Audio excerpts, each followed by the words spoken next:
This month, both my put and my covered call were expiring out of the money, so I had a clean slate, but there were a few decisions to make.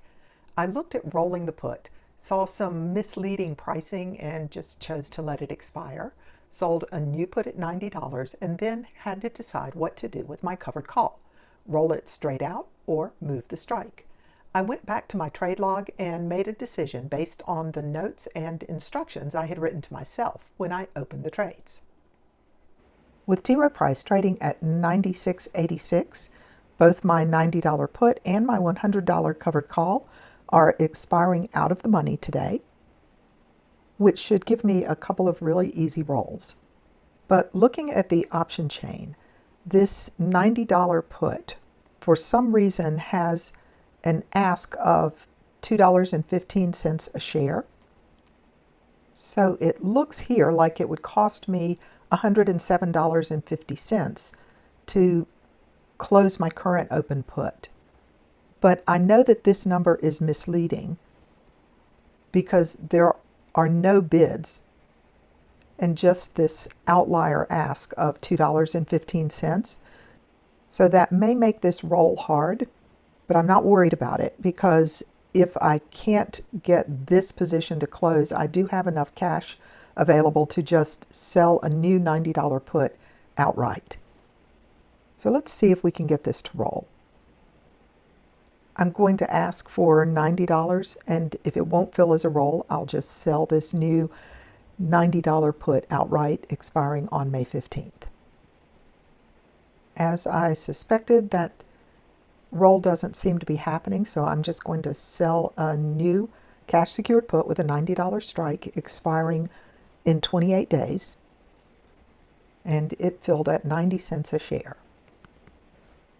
$89.34 came into the account, and it's being secured with $9,000 of capital for a 12.94% annualized return.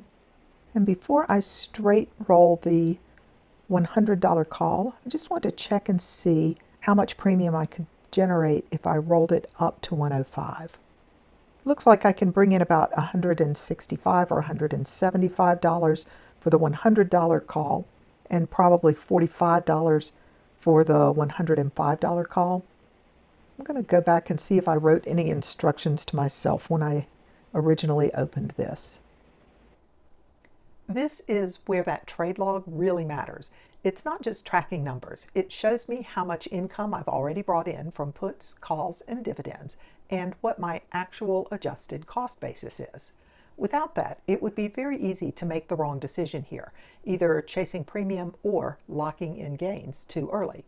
If you want to follow this kind of decision making, I do offer a downloadable trade log like this on my website with full instructions about how to use it.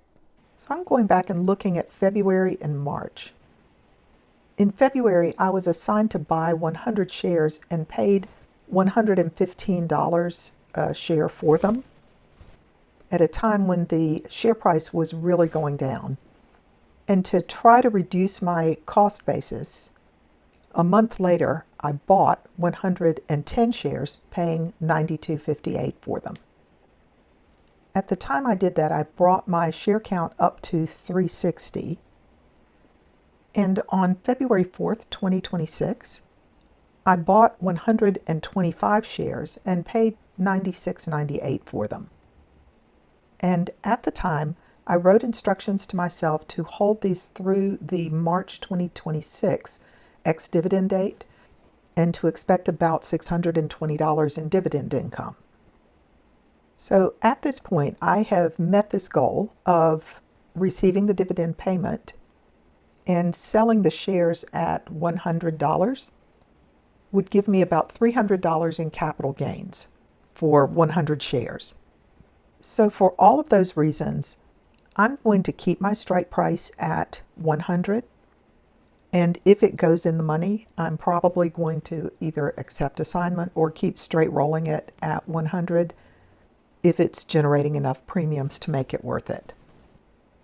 So all of that was to say that I'm going to keep the strike price at 100, and if it goes in the money, I'll consider reducing the size of this position and using that $10,000 elsewhere. With the current share price at $96.75, a $173.68 return on a 28-day trade gives me an annualized rate of return of 23.4%. And if I divide that by the 488 shares in the account, I can see that for the first time since I started trading T. Rowe Price 16 months ago, the current share price is finally above my break-even. This is the first time in 16 months that this position is actually ahead, even though the share price is still well below where I started. That didn't happen by accident. It happened because I consistently collected income from options and dividends and made deliberate decisions along the way. If it stays here, I'll have some choices. I can reduce the position and take some profits near $100. I can keep holding the shares for dividends, or I can continue to roll puts and calls for income.